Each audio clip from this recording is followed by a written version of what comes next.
In northern China, the shifting dunes of the Kubuqi act as an active predator, burying infrastructure and choking entire cities in suffocating dust.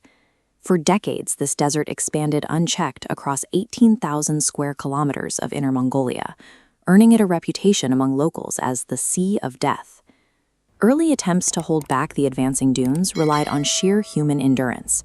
Workers manually trenched millions of straw checkerboard barriers into the sand, fighting a grueling war of attrition against the wind.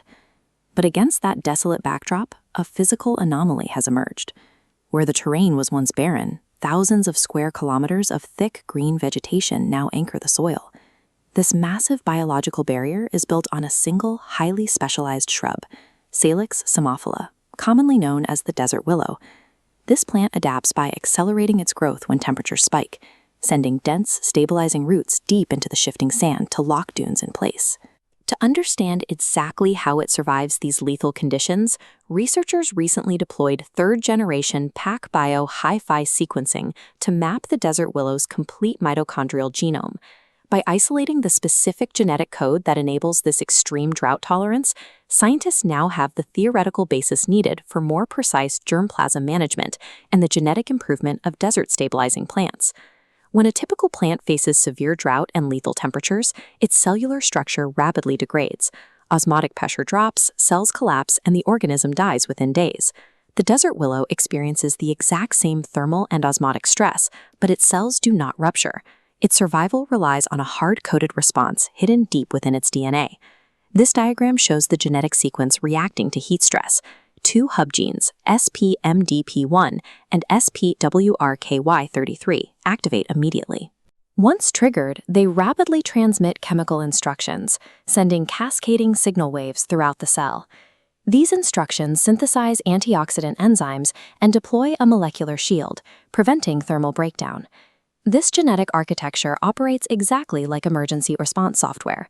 When the environment reaches a lethal threshold, the code executes, and the plant locks down to survive.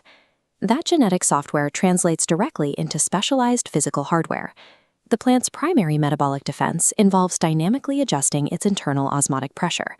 It alters its own chemical concentration to physically trap scarce water molecules inside the cell, refusing to let them evaporate.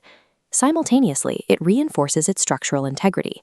The cell wall physically thickens and hardens, preventing the internal vacuum from collapsing the cell during extreme heat stress. Multiplied across millions of cells, this microscopic resilience allows the desert willow to force massive, aggressive root networks through dry, shifting sand, binding the dunes into a solid foundation. This highly engineered metabolic engine didn't appear overnight. The desert willow endured thousands of years of punishing winds, sub-zero winters, and scorching summers across the Kubuqi and Mu'us deserts. Because it relies heavily on wind pollination across these vast distances, the species maintains high internal genetic diversity.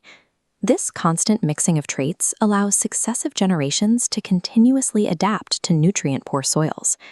Through relentless environmental pressure, the desert willow forged a biology perfectly calibrated to aggressively colonize and engineer hostile ecosystems.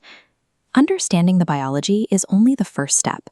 The logistical challenge lies in deploying these shrubs across thousands of square kilometers of loose sand. To scale this deployment, engineers developed the water vapor planting method. Using high-pressure water lances, workers bore precise holes deep into the sand, insert a willow cutting, and secure it in less than 30 seconds.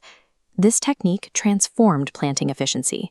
Traditional methods yielded a 20% survival rate, but the water vapor method pushes survival past 80%. Over 3 decades, more than 6,000 square kilometers of the Kubuqi have been greened, pulling 15.4 million tons of carbon out of the atmosphere. Now, this biological restoration is being integrated directly into modern energy infrastructure. Today, gigawatt-scale solar installations are built directly above these living sand walls. The design provides a dual benefit. Photovoltaic panels harvest intense solar radiation to generate clean energy, while the dense willow networks below prevent the sand from blowing up and degrading the hardware. By combining solar output with botanical carbon capture, this integrated system prevents 16 million tons of carbon dioxide emissions from entering the atmosphere every year. The reforestation of the Kubuqi provides a physical template for combining ancient evolution with modern engineering. It proves that industrial-scale carbon sequestration is a viable reality, even in the most hostile landscapes. Dive deeper into the hidden secrets that shape our reality. Click the subscribe button, activate the bell, and see you in the next scientific investigation, only on TEMBODocs.